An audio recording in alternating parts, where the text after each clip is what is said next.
This episode of The Biggest Table is brought to you in part by Wild Goose Coffee. Since 2008, Wild Goose has sought to build better communities through coffee. And for our listeners, Wild Goose is offering a special promotion of 20% off a one-time order using the code TABLE at checkout.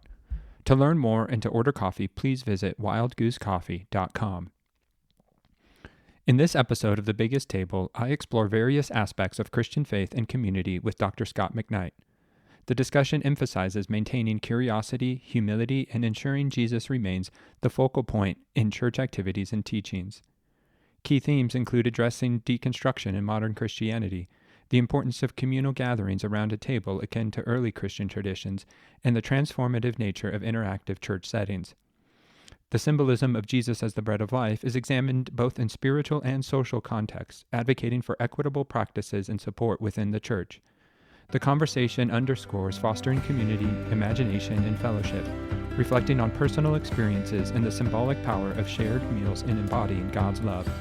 I hope you enjoy the episode.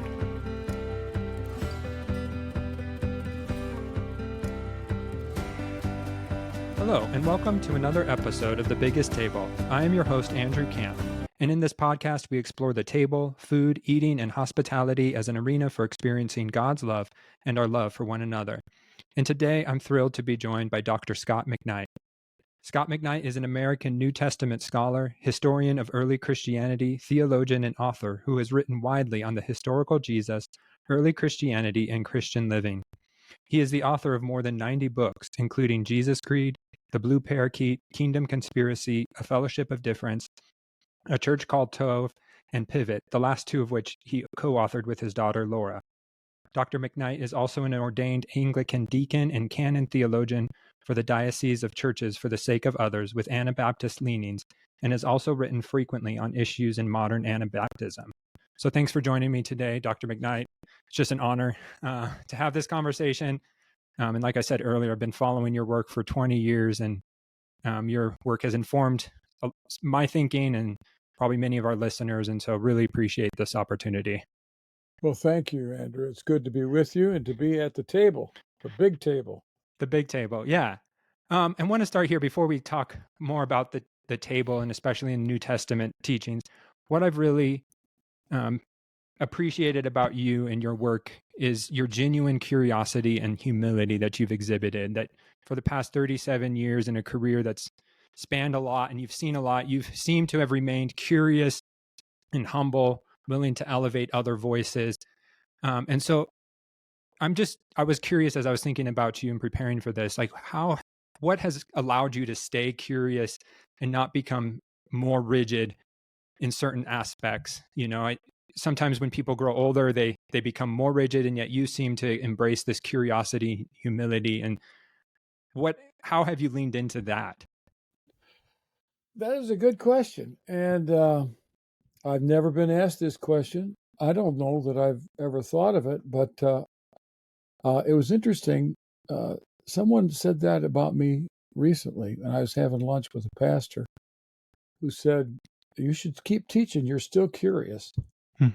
And I guess I'm curious by nature, and so I want to know what's going on. I want to learn. I want to grow.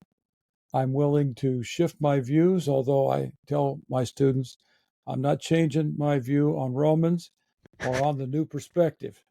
It took too long for that to form in my head, and I'm not going to mess around with that for right now. So in the last decade, I remained fixed on that. But I think part of it is that I continue to read outside my field that has been stimulating, and I continue to listen to the voices of others. And I think because I grew up in a populist tradition with my parents, my hometown, I don't have an elitist mentality in my bones. And though I probably should, because I have a PhD and I've written all these books, Right. but I've always felt like my students are co-learners with me. I've always felt like I can learn from students, and someone always has something to teach me. So I don't know.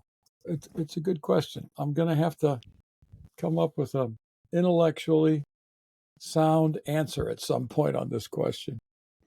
No, and yeah, because you do seem to exhibit this quality that you are willing to learn from younger generations, to listen to questions that they're posing about the church. Whereas in some instances, being a pastor and having older congregants, you know, they can be condescending towards younger people, or whereas you seem to approach it where you're co-learning with us, and so I really appreciate that. Well, thank you. Sometimes, Andrew, I feel like, um, as someone who's 70 years old, I ought to be respected for my viewpoint. And I find sometimes the younger generation treats me like I'm one of their own. And I think, hey, wait a minute here. I've been doing this for 50 years, Right. not five like you.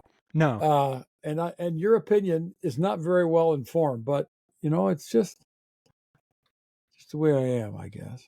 Yeah. No, I was when I was again researching and getting stuff ready for this podcast, I was sort of shocked that you were 70. Just you Yeah. um, you seem younger, and so in a good way. Good. Good. And so I'm curious then, having written and you've studied and you're remaining curious. What, as you think about your career, what would you say would be the overarching theme of your studies and your pastoral career? Um, I have an agenda, and I got this agenda in a class in 1976 in September at Trinity Evangelical Divinity School. And the teacher's name was Walter Liefeld, and he started teaching the Synoptic Gospels, and I was intoxicated with the topic. And my agenda is Jesus, and trying to keep the church focused on Jesus. And this sounds so okay. So this is boilerplate stuff. Everybody believes in Jesus. I was just talking on a podcast the other day with an academic, and this person said that his theology, his understanding of Paul was rooted in salvation history. And at several points, he paused and said, it's all about Christ. It's all about Jesus Christ. And I said, well, then the center of your theology is not eschatology, it's Jesus, it's Christology. And he kind of did a double take and said, that's a good thought. Maybe that's what I should be saying.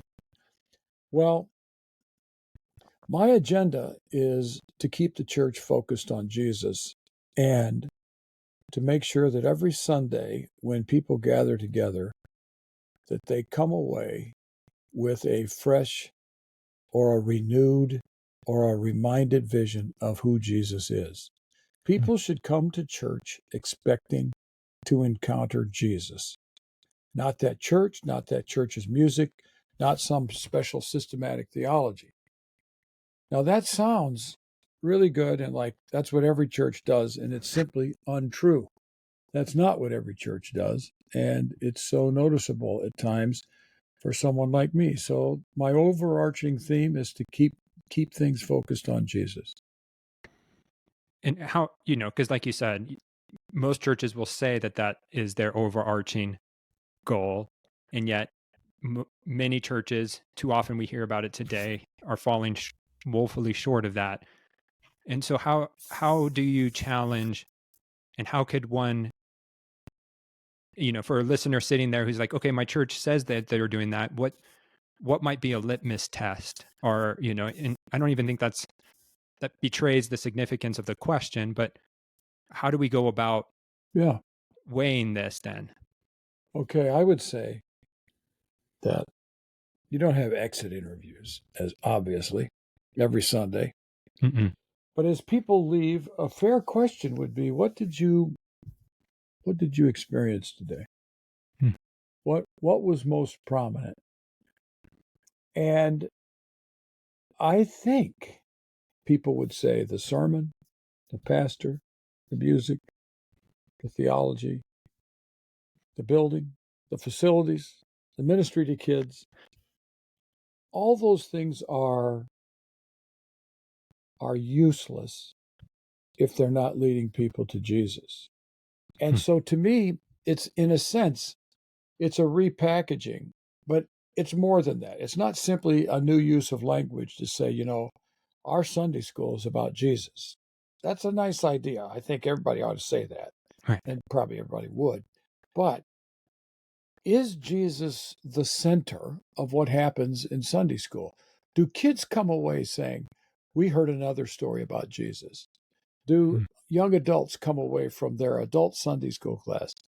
Um, I learned something about Jesus I didn't know. Or is it I learned something about systematic theology, or I learned something about the Apostle Paul?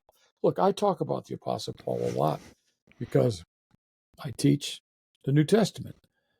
But I want what I say about Paul in the end to be a story about Jesus, is what he thinks of Jesus. I remember John Barclay wrote a really good article. He's a New Testament scholar, in which he talked about the autobiographical statements about Paul. Hmm. And it was really interesting because he said Paul is not truly talking about himself. He's talking about Jesus and Huh. Jesus's presence in his life or something. So I died, or when Paul uses ego in Galatians chapter 2, he's talking about Christ. And I think even in Philippians 3, I was this, I was that, I accomplished, but it's all a bunch of garbage. Right. It's really about what God has done for us in Christ. So I think we don't have to just recalibrate. We have to recenter Jesus intentionally and consciously every day, every hour, every minute, every Hmm. sermon, every Sunday. No, I love that about recentering Jesus. Because there's thoughts, and you talk about it in your new book, Invisible Jesus, about center set versus bounded set. And a lot of churches have operated, in a closed, bounded set mentality. Who's in, who's out. But your point in the book, and other people are pointing it out, is how do we center Jesus in our discipleship? And I think that's so important, just because many people are disillusioned by bounded sets and Yeah, closed sets. Um, yeah. There's a lot of truth in that, and I don't feel like um, this has been all that much of my own experience in the church. I think my camera's kind of messed up here. Um, I don't feel like churches that we've attended have been in and out at times. I one time heard Bill Hybels say that there had been no good evangelical church on the North Shore of Chicago ever. And I thought, well, that's just crazy. I know several pastors that are doing a great job, and all the right. way up to Waukegan, there's some great pastors. But um, I think this new generation is willing to flex and provide, let's say, um, ambiguity Hmm. on the edges if the center is focused on Jesus. And I can't even say it's the new generation. It's a movement um, inside Christianity in the United States, and it's impacting evangelicalism in significant ways. Is this new generation of deconstructors? Um, we find that they want Jesus, Mm-hmm. and Jesus they go to church and they think Jesus is invisible. We don't see him. Hmm. If he's there, we're not seeing him, and we want to go where Jesus is visible. Hmm. And that's why in the new book with Tommy Phillips, Invisible Jesus, we not only point to some of these problems that people are seeing in the church, but every chapter is also devoted to one of the I am sayings in the Gospel of John, because those are up front and central. That's Yeah. about Jesus right there. And so it's not like this is the solution to some of these problems of the deconstructors. It's the prophetic voice Mm. of these deconstructors speaking to the church, saying, give us more Jesus, and you'll find us, and you'll find yourself flourishing. Wow. Yeah, and that's, reading over the book, what I so appreciated was that welcoming the deconstructor's voice, whereas so many, maybe not so many, there seems to be a crowd that wants to silence the deconstructors, or, like you said, they're deconstructors are only deconstructing so that they can sin more, which Yeah, you, yeah, you flatly deny is the case. Like you say, they want Jesus, they're looking for Jesus, and they're not yeah. finding him in the local church. Um, I mean, I know people who are walking away from the faith and they come up with they come up with their reasons, yeah. They find them on the internet. They find them in their own studies because they want to live a life. And I've written a chapter on this in a book called Finding Faith, Losing Faith, on why people apostatize from the faith. And the clear pattern is people want total independence to be able to Hmm. do what they want, free agency in that sense. Yep. They don't want God.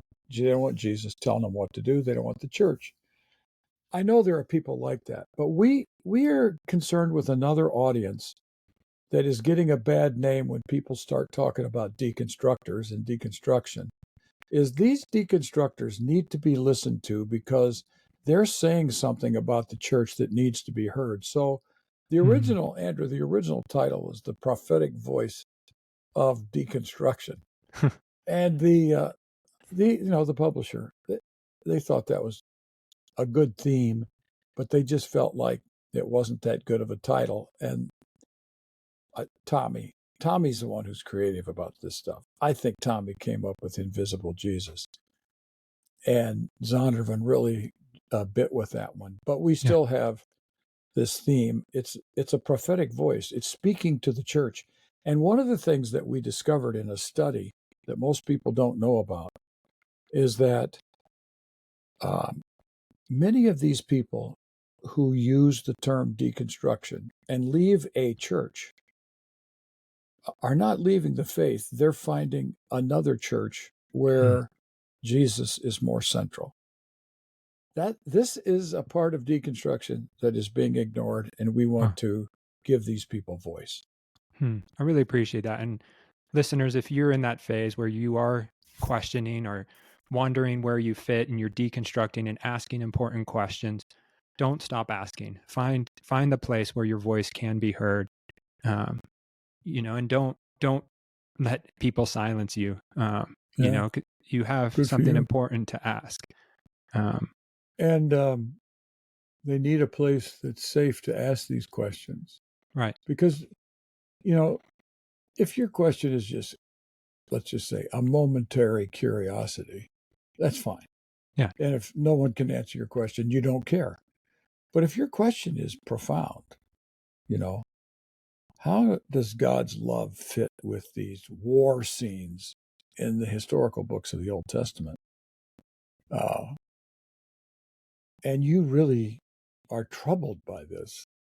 That question deserves to be asked, and that question deserves to be asked in a church, Hmm. and it deserves to be explored with people who aren't going to try to jam an answer down their mind, because that is a good question about texts that exist, and there isn't an answer that is completely satisfactory. So Yeah. anyone who can answer that question is either hiding or is wrong and Mm. foolish.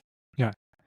And I love how you say that, these questions need to be wrestled with in the church. And, your chapter on Jesus as the bread of life, was one that resonated with me more so just because of the table aspect and what you guys talk about the table. And you mentioned that, the table can be a place where these questions are wrestled with. And, but before we dive into that, I'm curious your perspective on how the table was viewed in the New Testament around Jesus's time, because Jesus seemed to upend a lot of social mores or even Jewish religious traditions by his table habits. Yeah. Conrad Gempf wrote a pretty good book on some of this long time ago. and it didn't sell as well as it deserved to sell. It was a nice book. First of all, let's transport ourselves back to the first century, into the heat, into the sun, into the dust, into the basalt buildings and stones of Capernaum in the first century, where Jesus is ministering. The evenings were spent walking along by the seashore, or sitting on the seashore, or finding some shade, or sitting around a table. And there's a pretty good chance that this house in Capernaum that is now covered up, was a church was built in the 3rd or 4th century, destroyed by an earthquake in the 6th century, and then in the 20th century, the Roman Catholic Franciscans built a church on top of it. So, and they're pretty sure it's Peter's house. And if it is, what we know pretty well about this place is that it had an open area where people could sit, like a large backyard. I don't know, large, I guess, depends on how big your house is. Right. And some people would be sitting on the ground. Some people would be leaning against a building. Some people might find some kind of stool to sit on. But the table, we shouldn't imagine necessarily a big flat table that we have in a Norman Rockwell picture. But they didn't have entertainment. They didn't have Monday Night Football.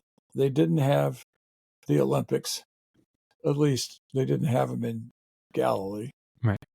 And so the evenings were spent telling stories, talking to one another, thinking, discussing, complaining about Pilate, or complaining about Antipas, complaining about Sejanus and Tiberius and in Rome, and they would be discussing things. And around that table I would say, is where Jesus taught most of the things that ended up in the Gospels. Mm-hmm.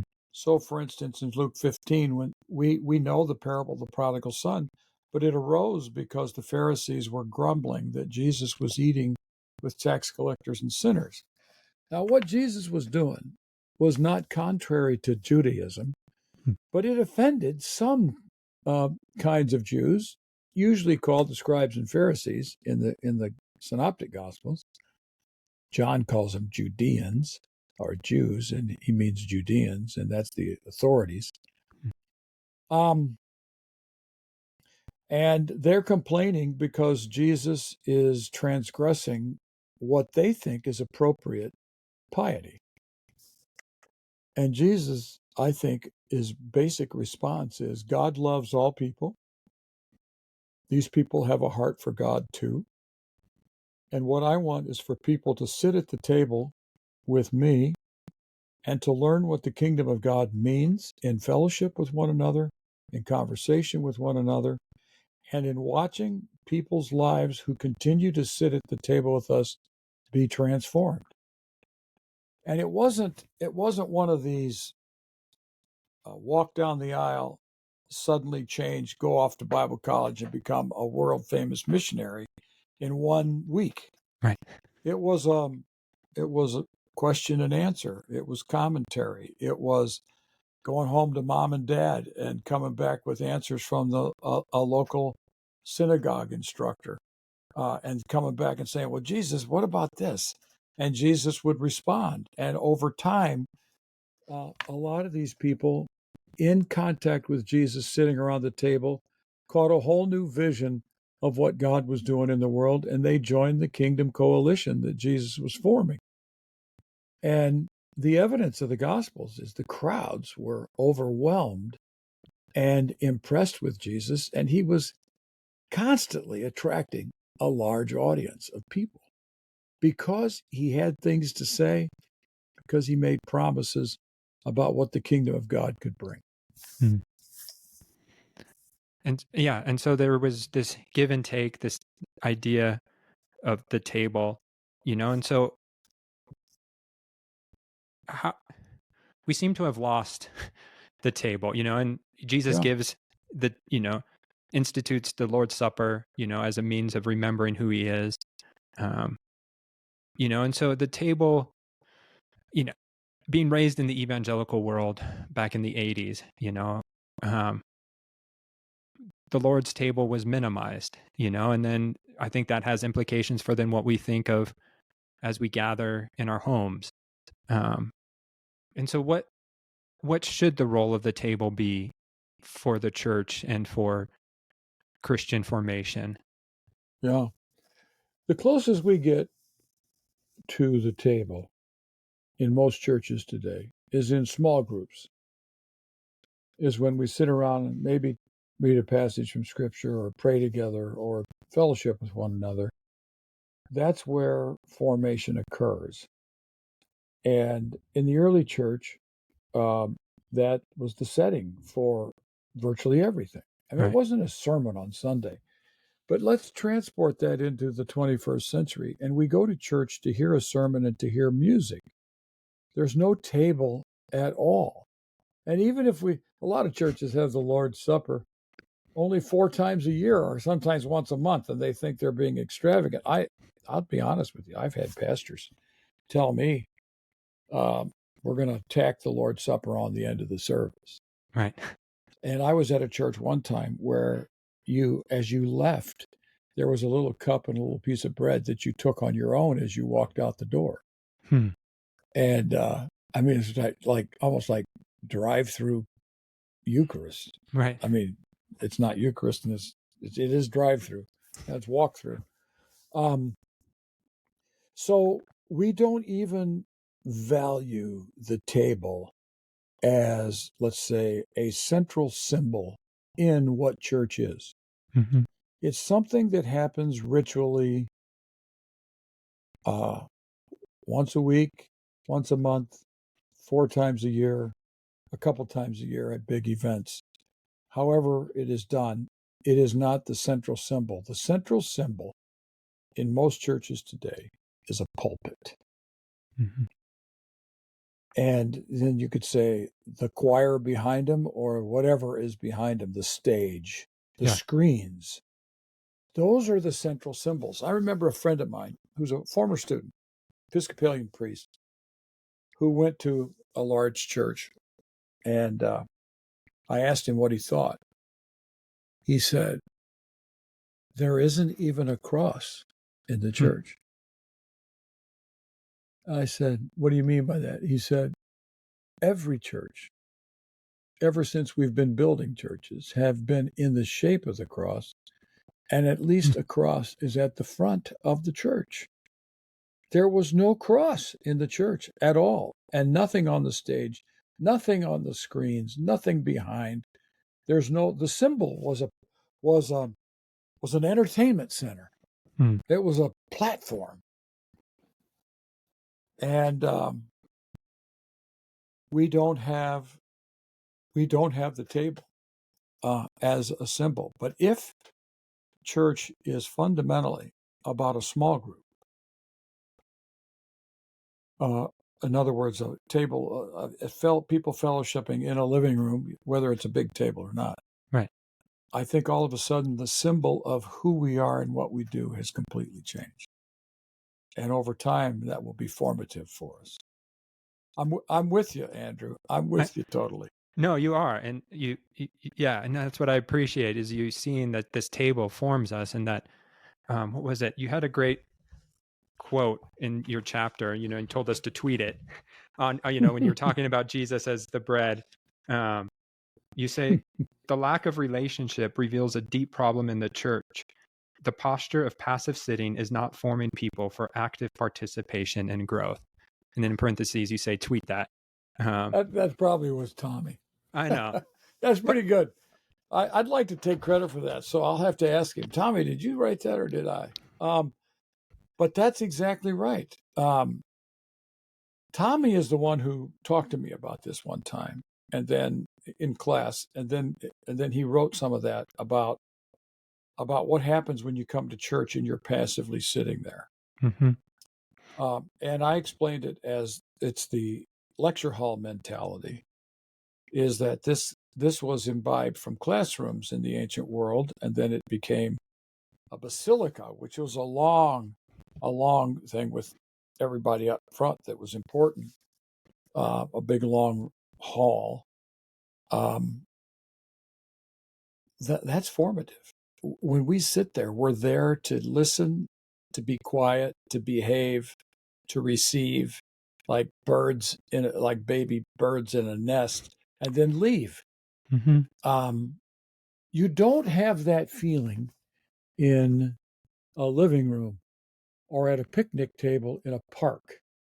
You don't have that feeling that that's what that you're being formed to be quiet. You're there to engage with one another, to have conversation, to hold one another up and to embrace one another. All those things are are formative for us, and the table as an image for what the church is can transform that.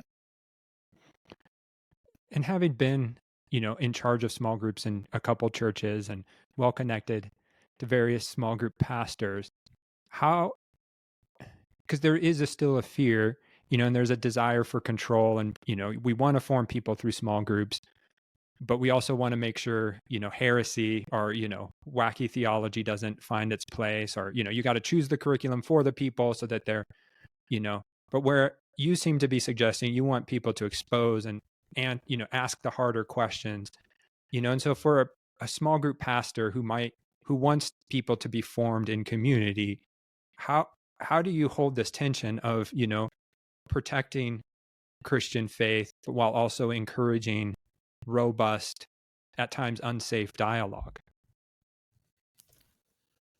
Um, it takes place over time through what the church has traditionally called catechism, is that we teach the essence of the Christian faith, and I think we should all be teaching the Nicene Creed as a foundation for what we believe. I mean, of course, we're going to develop it, and we're going to expand it, and we're going to have another line, and we're going to do that in different settings. But we should be teaching that as what the Christian faith is. But at the same time, we need to be exposing people on a regular basis to Jesus in the four Gospels. Hmm. The four Gospels are first in the New Testament, not because they're first in the New Testament, but because they were first that had to be read in Right. order to understand the rest. And until you understand the Gospels, or at least one of the Gospels, moving into the book of Acts or the letters of Paul and Peter and John, etc., you're not going to be ready for them. Hmm. So, catechism is catechism in Jesus and in the basics of the Christian faith. And we should be able to form a robust center that can handle some ambiguity on the edges. And of course, there's going to be discipline as well. I mean, someone's teaching that, something crazy, like you see in Colossians or you see in Galatians, Mm-hmm. then you have to, correct some people. Yeah. Because then, with when you're talking about these small groups, it becomes an avenue where we're not just taking communion and going back to our seats, but we're wrestling with the harder questions and using Jesus as the bread of life to actually physically feed people. Like, churches shouldn't, if we claim Jesus is the bread of life, it shouldn't just be about an eternal life statement of going to heaven and, but have real life consequences, and so as you've talked to deconstructors and you've written this book, like what is this group asking for and wanting to see when it comes to Jesus as the bread of life? Um, okay. One of the things we've noticed is that the bread of life in Jesus is connected to a miracle of feeding 5,000 men along with children and wives. So it's a pretty big audience. Right. It was provision for the poor. So the Hmm. bread of life is not simply the Eucharist morsel. The bread of life is physical provision for those who need provisions. Hmm. So we discover that, I mean, this isn't news. We believe that the deconstructors want to see a church that thinks the bread of life is physical bread for all. So, distribution, benevolence, Mhm. compassion, justice, ministry to the poor. They also know that it is personal, is that Jesus is the one who is the bread of life. It's not just physical bread, it is, in that sense, spiritual bread. It's a personal relationship to Jesus Christ who can sustain and provide the deepest form of life that we know and want and long for and ache for. And at the same time, it's bread that we share because it's a loaf that we break. And as we break it, we distribute it to one another in gathering because we think Jesus is this bread. Now, I'm not getting into Eucharistic theology here, but he is the bread, and we share this together. We don't just take this alone, we take this together. Mhm. So all of a sudden, the bread of life is more than he brings me salvation and eternal life, and I go to heaven when I die. It is a macroscopic provision of God for all people in the world.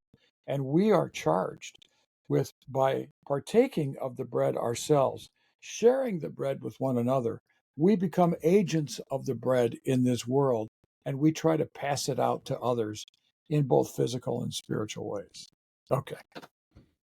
No, I don't know if we wrote all that, but that's pretty good, I think. no, it is, and I think it's a great summary because you also in that discussion bring up 2 Corinthians 5, 13 through 15, where Paul is talking about sharing equally. He's talking about the offering and to for the Jewish believers in Jerusalem. Yeah, You yeah, know, but at times we've been so steeped as American evangelicals in American capitalism that this idea of sharing equally rubs a big nerve for a lot of people. yeah. Uh, Andrew, I just have to make sure. I hope we don't have in the text 2 Corinthians 5, but we have 2 Corinthians 8. you So, do. Sorry, yeah, I okay, misquoted. Yes, okay. sorry. All right. Yes, I was trying to So recall from the top of my head, and I that just doesn't. know that means 25 letters. Scott, don't you know your Bible? Yeah. Um, this is an amazing verse by the Apostle Paul. And it's anchored in the fact that Christ is a gift to us. And that as receivers of a great gift, we now are drawn into the reciprocation of returning thanks to God and becoming agents of giving to others. And then Paul says that the poor of Jerusalem are in need, while the haves in Corinth are not in need. And he says, I want you to be people who give to the poor in Jerusalem because you have what you can give. And someday maybe the Jerusalem believers will have what you don't have, and they'll be able to give to you. But Paul uses a very interesting term here. He says, so that there might be isotetos, isotetes, and this is a term that can only be translated as equality. Hmm. And, you know, the modern translations are pretty ginger here. They're afraid they're going to sound like Democrats or stronger, and so they get real soft, and they'll say things like fair, and that's not what it means. It means that the image that Paul draws upon and the text that he echoes and quotes is from Exodus about manna. Hmm. And manna, I just read Josephus's discussion of the manna, and he says it's like coriander, and it still grows along Mount Sinai. It's a pretty Hmm. interesting story. That's in 95 AD.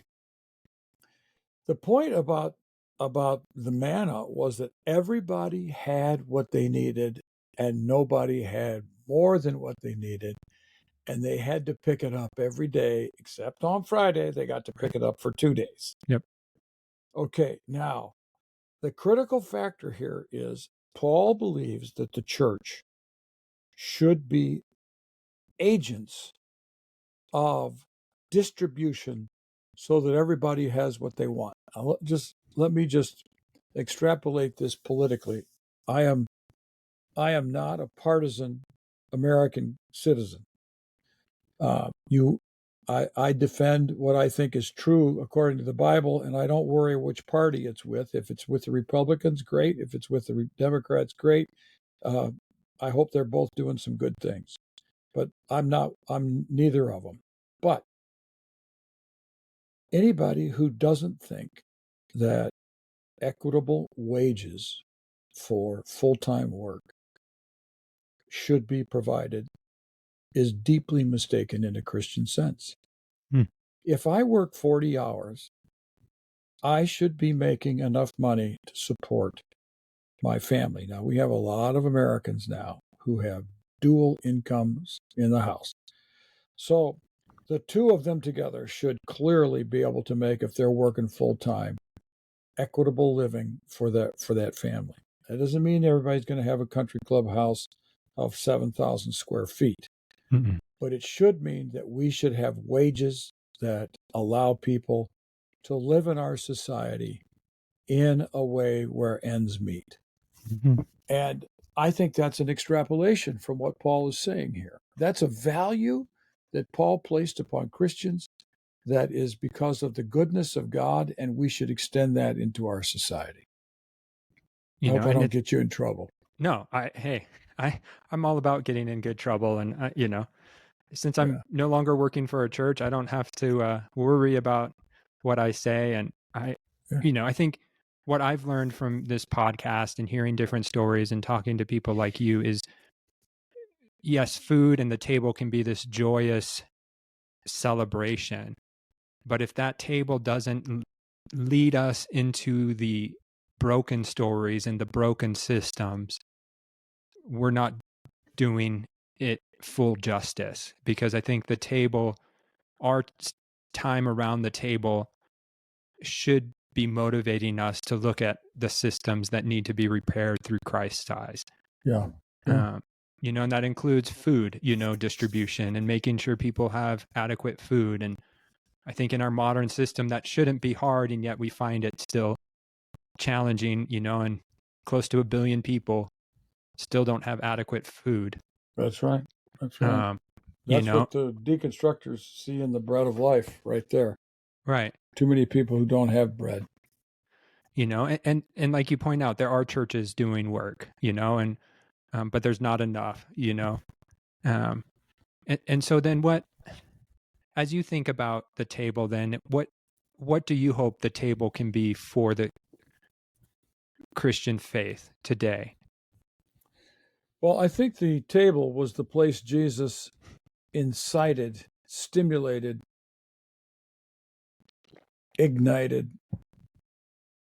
imagination for what God is doing in this world, in the kingdom of God. I mean, to use the term kingdom for what he was doing in Galilee with absolutely no support from Jerusalem or Tiberias, neither Antipas nor Pilate gave one rip about what Jesus was doing, and Caiaphas certainly didn't care.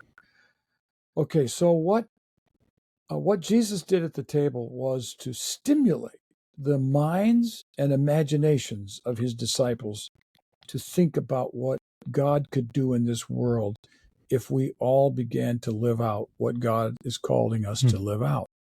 So I'm hoping that table fellowship with one another in our churches today, around the table, can ignite imaginations for a kingdom kind of life in every community and every church. Wow. I love that idea of igniting imaginations. Because as you said that, I'm like, oh, because I've always been intrigued, with Peter's vision before he goes to visit Cornelius, that it centers around food, take and eat, unclean animals, that Peter, before the Gentiles are welcome in, it's about eating unclean animals. And there's something intriguing about that I think, is worth unpacking at a later date. But, if Jesus was igniting Peter's imagination around the table while they were together for 3 years, it's the table that continues to show up in Peter's dreams. Mm-hmm. because it seems the table was a means of equality and breaking down hierarchy, so that everyone had a voice. Hmm. So no, I appreciate that. And a question as we begin to think about wrapping up, and it's a question I ask all of my guests, and it's always fun to hear their response. And so here's the question, and you answer it how you feel. What is the story you want the church to tell? Well, I want the church to tell the story of Jesus as the living embodiment of God, and that in the face of Jesus, we see the face of God. And that as we become Christ like through the power of God's grace and the Holy Spirit, people will see the presence of God in Christ in us. That's the story that I want us to tell. Awesome. I appreciate that word. Yes. And then some fun questions as we, to wrap up, centered around food, since this is about the biggest table. And so, Scott, what's one food you refuse to eat? You know, we're old enough that we don't put on the table foods that we don't like. Lima beans. Lima beans. Okay. Is there a story with lima beans of just When we went to church as kids, sometimes my mom would serve lima beans and they were just dry. It was like eating dust. understand? Fair. Yep. I find that most people, there's some childhood memory of badly prepared. Yeah, badly prepared. Then on the other end of the spectrum, what's one of the best things you've ever eaten? Texas brisket. Ooh, yeah. Come on. Yeah. Do you have a favorite, place to get Texas brisket, or? Well, we go to a place called City Barbecue sometimes, but there's another place in the area called Big Ed's Barbecue. That's very good. But we just went to another one I think it's called Barbecue Incorporated. And we just went Friday night, and it was good brisket.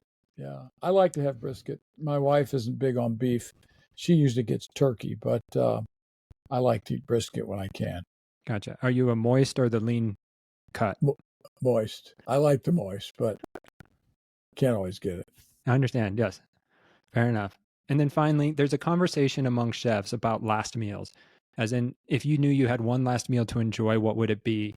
And so for you, Scott, if you had one last meal, what would be on your table? It's kind of morbid, isn't it? It is, but yeah. It's to me the last meal evokes people who are in death row. right. Because I read an amazing book about this in Texas. I'd probably have brisket. Probably right. Brisket and good Texas beans, or the beans, the cooked beans with brisket and bacon in it, and come on, maybe some cornbread and some potatoes, because I wouldn't care about my diet at that point. No, for sure.